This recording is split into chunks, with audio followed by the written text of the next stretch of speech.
Do you want to grow your financial advisory practice substantially with some remarkable expert help? In this week's episode of the CEG Advisor's Edge, I'm going to share with you a strategy that's not used very often. It's the Client Advisory Council. How you can turn your top clients into great experts helping you to accelerate your success even more. I'm John Bowen, CEO of CEG Worldwide, and you don't want to miss this episode.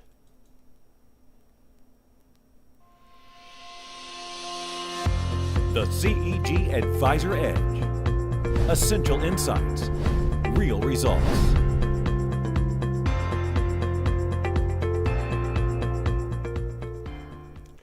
The very best source of business development advice, bar none, is your very own clients. And what I'm talking about here is these are your top clients. We want to enroll them in helping you to be extremely successful. And you know what? They have a vested interest in helping you do just that. They have entrusted you with their financial well-being. They understand the market you're working with. They understand oftentimes the niche if you have a primary focus, and they can be great marketing apostles, raving fans, but they can also point out where you could get even better. Let's talk about how we can use our very own clients to create something really special, a client advisory council, and how you can have these meetings. And I'm going to share with you 5 effective rules to do this. Now, before doing it, who should be in the meeting? You want to have top clients. What you don't want to have, and many advisors make the mistake, they want to have other professionals, the accountants, the attorneys, the estate planning attorney, tax accountant, and so on. Their professional network, if they've created that, and which you should, but that's a whole separate subject. And what happens here is there's a lot of competition to show how smart they are. What we want to do is we want to have really our clients only. And these would be people who have agreed to be part of your informal advisory council. We don't call it a board because that has legal connotation. And when you ask people to really become part of this, I got to tell you, the vast majority, if they're top clients and you tell them that you need their help, you really respect their opinion, and that you'd like them to be part of an informal advisory council that you have, they're going to, a very high percentage, be willing to do it. Now, they're going to ask, what does that mean? And this is a get together, a couple times a year, something reasonable, no more than quarterly. And that would be for the largest practices, but usually twice a year, once a year, you can get some great insights on how you can be even more effective. Now, let's talk about what those meetings look like.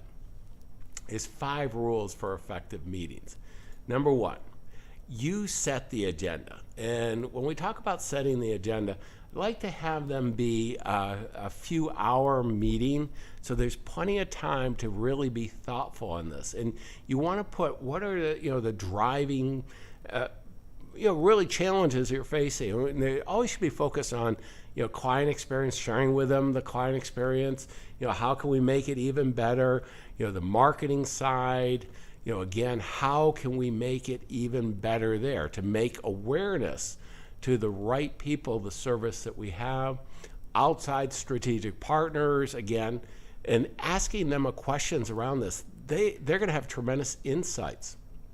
And the best way to do this is to have it a facilitated meeting. Now, if you're skilled at it, can be the facilitator. You can have an outside facilitator. They're not very expensive at all. Typically, a top level one, $1,500 a day in your community, and they'll help you organize this and really get it going. I'd recommend initially that you have a facilitator, and they help you set the agenda. Okay, that they're working with you with the agenda. Now, the second part is the location. And I got to tell you, I like to have the location be at your office if you have a conference room that facilitates this. Now, we don't want too many people at the meeting. Usually somewhere around 6, no more than 8 clients. I mean, you can go down to about 4 clients. It doesn't have to be a very large. It's going to be, should be representative of your size of your practice. But location is best, is your office. Second best would be a private dining area where you can have the meeting and then have a dinner afterwards. So after completing the work, we can have dinner together and kind of continue the discussion over wine and food. And it really, oftentimes, the part of the dinner is actually more valuable than the meeting itself.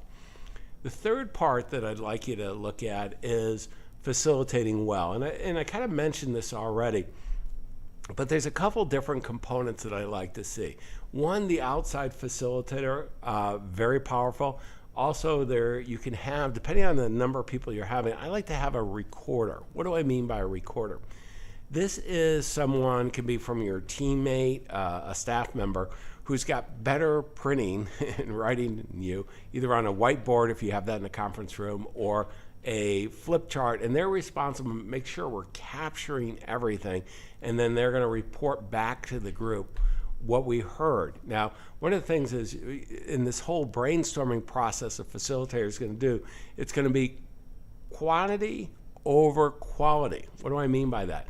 We don't want to put any roadblocks for brainstorming. You want all the ideas out, and later in the meeting we can prioritize those, or you can prioritize them after the fact. But you want to get all the ideas, and really that will give you the opportunity to follow up with them afterwards. Okay, now when we look at it, some of the subjects the facilitators really want is, review of the state of the practice, and think of, client experience is a big one. Very powerful, client experience, and these are key topics. Again, going to the marketing side, attracting the right clients. You want to have a systemic way, and then prioritizing, agreeing on the action items. Now, let's go to the next. Number 4, evaluating the results with your team. This is a big deal because, you think about it, you invested this time and energy, you got all this brainstorming and everything else, and they're really, I got to tell you, I've been in these meetings. The first ones are good, and they get better each time you do it. And people have a vested interest in this. And, some people, a financial advisor asks, what are the comps? And it's really, you're showing your appreciation, taking great care of them. And you're also having the dinner, the wine, for this level of expertise. You can't afford to hire them, but many of them like the idea of being involved. I had the good fortune to have one who was one of the senior guys in marketing at HP, and he really for a few years advised me, and his advice was just invaluable as an advisor. This is the opportunity. So you take all those findings and work with your team, and really think through what are the action items. Now, I got to tell you, the 5th one is probably the most important. Don't wait to be perfect. The best way to get good at something is doing it. And what we need to do is we have to set, the structure for it. We've got to get the agenda. We've got to get the outside facilitator, recorder working with us. But do the meeting. Invite the people. You're going to find about 70-80% of your top clients would be more than happy to be there. Some are going to be more valuable than others. You're going to, there'll be changing of this advisory council. But I got to tell you, the insights are going to be invaluable. If you'd like to see what are the right strategies and tactics for that the top advisors that we have the privilege of coaching are doing that would be right for you, go ahead and schedule with us a best year ever consultation. This is all about making the next 12 months your best ever and building a great foundation so you can accelerate your success even more. Now, to qualify this, you've got to have a strong foundation, minimum of $200,000 of net income now. And then we take a look at where you are, where you want to go, what are the gaps, and what would we do, the three simplest things, strategies and tactics that we would use if we were you to accelerate your success. So whatever you would accomplish in 5 years, you can do in 2 or 3. It's an amazing process. And then we'll let you know whether we can help you and roll up our sleeves along our coaching program and help you accelerate your success even more. You don't want to miss this. All you got to do is hit the link, fill in the form, and set the time that works best for you. Your clients, your future clients, they're counting on you. Don't let them down. We wish you the best of success. The CEG Advisor Edge. Essential insights, real results.